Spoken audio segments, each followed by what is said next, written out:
샬롬하고 우리 인사하십니다. 샬롬, 샬롬, 샬롬, 샬롬, 샬롬, 샬롬. 하나님 사랑합니다. 여러분 주 안에서 사랑합니다. 네, 참 귀한 말씀이에요. 우리는 다 양이고 주님은 목자신데 양은 그 목자의 음성을 아는 거로 따라오되 타인의 음성은 알지 못하고 오히려 도망간다라고 말씀하시죠. 또한 나보다 먼저 온 자는 다 절도고 강도다라고 말씀하십니다. 또한 양이 아니면 어떨까요? 음성을 듣지 못할 거예요. 우리는 주님의 음성을 이렇게 들어서 주님을 따라가고 또한 말씀을 듣고 양육받고 깨닫고 그리고 또한 잘못했을 때는 회개하고 무릎 꿇는 그러한 하나님의 귀한 양인 줄로 믿습니다. 그러면 주님의 음성을 당연히 들을 수 있는데 음성을 어떻게 듣느냐라고 말하는 사람들이 많죠. 어저께 말씀하셨어요. 네. 그 알미니언과 칼빈주의 차이점 중에서 한번 구원을 받는 사람은 입술로 고백한 사람은 성령이 이미 내재해 있다. 또한 알미니안 쪽은 항상 충만해야 되고 충전해야 된다라는 차이점을 말씀하셨는데 우리는 항상 성령이 내 안에 계심을 또한 우리가 확인하고 느끼고 깨닫고 가야 하는 줄로 믿습니다. 네, 그래서 요한복음 10장에서 4절에서 쭉 10장 전체에 보면 그런 말씀을 하고 계시죠. 삭구는 어때요? 양을 놓고 도망가지만 양의 목자는, 온전한 목자는 목숨을 버리는 것을 두려워하지 않는다라고 말씀하십니다.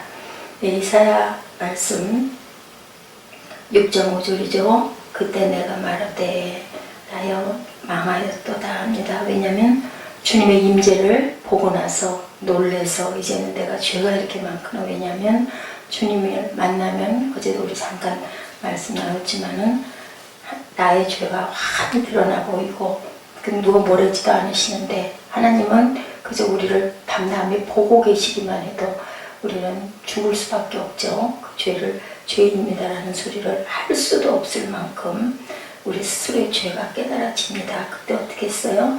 스랍 중에 하나가 부족가락으로 이게 번제죠. 그래서 내 죄를 씻어주니 괜찮다라고 이렇게 위로하는 그 말씀이 6절에 있습니다.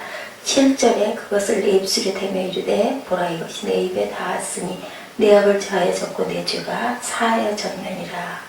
양은 그렇게 단순해요. 복잡하지가 않죠.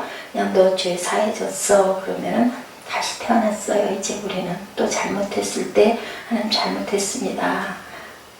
꾀를 부려서 작전을 쓰고 머리를 쓰고 누구에게 책임 전가를 하고 탓을 하면 구원이 되지가 못하는 거죠. 온전한 구원은 정말 내 죄를 자복했을 때 하나님께서 은혜로 우리에게 선물을 주셨을 때 우리가 죄사함을 받고 온전한 구원을 받는다라고 제가 어제도 말씀드린 것 같아요.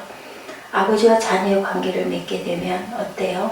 하나님이 우리에게 말씀하시기를 기대할 수 있는 모든 이유이죠. 아버지가 자녀에게 사랑의 언어를 얼마든지 할 수 있고 또 아들은 어때요? 아버지에게 쫓아가서 어리광도 부릴 수 있고 홍석도 부릴 수 있고 가끔은 때를 쓸 수도 있는 게 아버지와 아들과의 관계.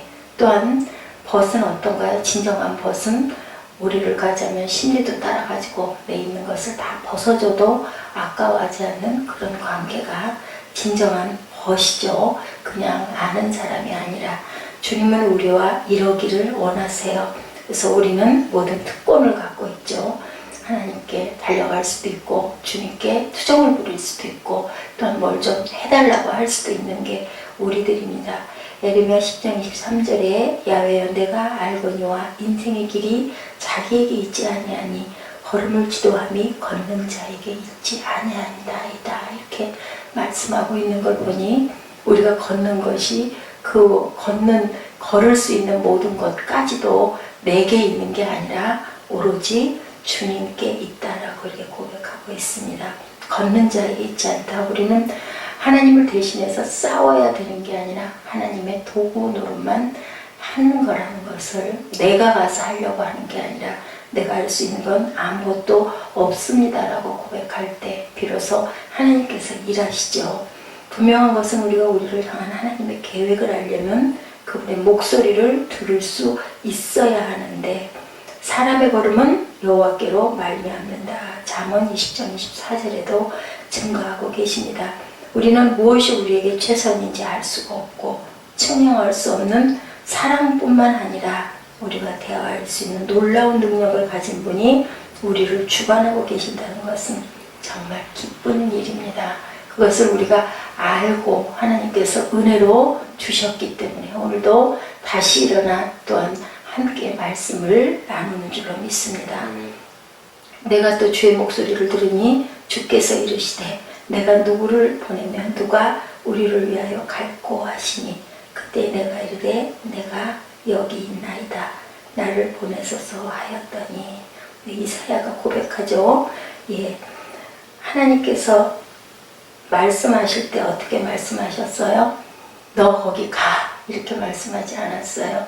내가 누구를 보낼꼬 라고 얘기할 때 듣고 바로 제가 여기 있나이다 라고 대답합니다. 하나님께 속한 자는 하나님의 말씀을 듣는다라고 요한복음 8장 47절에 무릇 진리에 속한 자는 내 소리를 듣느니라. 네, 이 말씀은 어떻게 해요? 이 말씀을 분명하게 뒷받침을 하고 있죠. 우리가 하나님 앞에서 진실되기만 하다면 우리에게 들려주시는 하나님의 음성을 분명하게 들을 수 있음을 여기에서 증거하고 계십니다. 하나님께 속한 자는 하나님의 말씀을 듣나니 진리에 속한 자는 내 소리를 듣느니라. 진리에 속하지 않은 사람은 내 소리를 들을 수 없다. 하나님께 속하지 않은 사람은 내 소리를 들을 수 없다. 우리는 주님의 음성을 듣고 하나님의 길을 열심히 따라가면서 실수하면서 다투면서 가끔은 질투하면서 그렇게 달려가고 있습니다. 그것을 또한 깨닫고 안다는 것 자체만 해도 감사한 일이죠. 그래서 우리는 언제든지 돌이킬 수가 있는데 마태복음 20장 14절에 말씀하시네요. 청함을 받은 자는 많으나 택함을 입은 자는 적으니라. 이 말씀을 어저께 제가 굉장히 큰 은혜를 받았습니다. 우리는 청함을 받아야 누구나 다 오너라 목마른 자여 오너라 라고 말씀하고 청하고 계시는데 그 음성을 듣는 건 어떤 자들이 들어요? 청함 받는 자들이 듣고 또한 어떤 자들이 하나님께 속한 자들은 하나님의 말씀을 듣기는 들어요. 예, 그죠? 성도들이죠. 근데 택함 받은 자는 이사야처럼 그 음성을 듣고 제가 여기 있나이다. 제가 가겠습니다. 라고 한 자들이 택함 받은 자리고 택함 받은 자들이고 그런 자들은 많지 않고 적다라고 말씀을 하고 계세요. 12제자를 주님이 부르실 때도 어떻게 부르셨어요? 나를 따르라 간단하게 말씀하셨고 그것을 망설인 자들은 따라가지 못하죠. 뒤에 있는 것들이 아까워서 내가 지닌 것들이 염려가 돼서 못 따라가면 그걸로 그냥 그만입니다. 그저 얼른 놓고 바로 순종할 때 주님께서는 책임져 주시고 인도해 주시고 이끌어 주십니다. 택함을 받은 자는 그리스도를 통해서 하나님과의 관계 속에 들어가고 그들의 성향이 바뀌고 귀가 열리고 언제나 들려오는 작고 세미한 누가 나를 대신해서 갈고 누가 거기를 갈고 하는 음성에 얼른 대답하는 소수의 자들만 주님의 음성을 듣고 행동하죠. 따라가죠. 쫓아가죠. 또한 우리의 사명과 소명을 이루고 가십니다. 주님의 뜻이 무엇인지를 알고 갑니다. 하나님께서는 한 사람을 불러내어서 너 지금 가 라고 말씀하시지 않죠. 나를 따르렴이라고 말씀하실 뿐입니다. 이사야에게 강압적으로 요구하지 않으셨죠. 누가 갈고 라고만 그냥 말씀하셨습니다. 그랬을 때 여기 있나이다 라고 말합니다. 우리가 성령을 통해 하나님을 가까이 뵙는다면 우리도 이사야가 들었던 아주 작은 음성을 엘리야가 불이 지나간 다음 들리던 세미하고 조용한 그 음성을 듣게 되고 우리가 또한 살아나죠. 그랬을 때 우리의 모든 것들이 살아나니까 결국 그게 뭘까요? 꽃이 피죠. 그리고 열매가 맺히는 귀한 역사가 일어납니다. 성경은 너는 진리의 말씀을 옳게 분별하라. 디모데후서 2장 15절에 말씀하십니다. 우리가 이것을 말하거니와 사람의 지혜가 가르친 말로 아니하고 오직 누가 성령께서 가르치신 것으로 하니 영적인 일은 영적인 것으로 분별하느니라. 육에 속한 사람은 하나님의 성령의 일을 받지 아니하나니 이는 그것들이 그에게는 어리석게 보이며 또 그는 그것들을 알 수도 없나니 그러한 일은 영적으로 분별되기 때문이다. 고린도전서 2장 13, 4절에 있는 말씀입니다. 이 말씀 이따가 전도사님 찾아서 입술로 고백하시기 바랍니다. 하나님의 인도함을 받고자 할 때 우리는 그저 어떻게 하면 될까요? 겸손하게, 그죠? 바로 온유한 그 도를 가르치신다라고 말씀하셨어요. 온유한 자를 공의로 지도하시며 온유한 자에게 도를 가르치신다. 시편 25편 9절 말씀입니다. 하나님의 하늘에서 인생을 굽어 살피사 지각 있는 자와 하나님을 찾는 자가 있는가 보려고 하신다고 말씀하시는데요. 요한복음 5장 19절에 보니까 아버지께서 행하시는 그것을 아들도 그와 같이 행하니라. 우리는 주님의 자녀입니다. 똑같이 아버지 뒤를 따라서 행해야 자녀이겠죠. 그래서 그 유업을, 그 기업을 물려받아서 우리가 십자가에 죽고 다시, 그래서 무덤이 있어야 된대요. 크리스찬들은 자기가 죽은 무덤이 없으면 구원이 아니라고 합니다. 자신의 무덤이 다 있어야 되죠.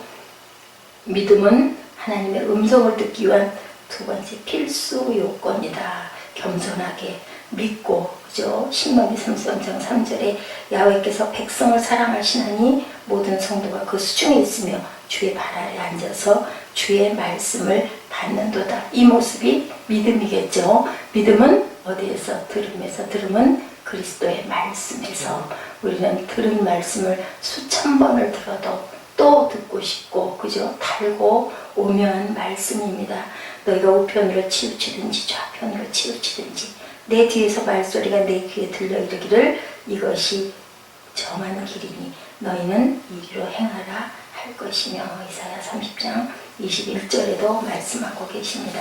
그리고 마음을 깨끗하게 해야 되겠죠. 겸손하게, 믿음으로 정결하게, 그죠? 거룩하게, 또한 나의 모든 의지를 포기해버리고 주님의 귀한 도구는 것을 할 수 있을 줄 믿습니다. 그래야 된다는 거죠. 내가 하려고 할 때는 하나님께서 일하시지 않지만 나의 모든 것을 내려놓고 주님 말씀하시옵소서 하고 주님이 명령하시기만 기다렸을 때 누가 여기를 갈고 라고 말씀하실 때 제가 여기 있나이다 라고 바로 대답할 수 있는 저와 여러분 되시기 바랍니다.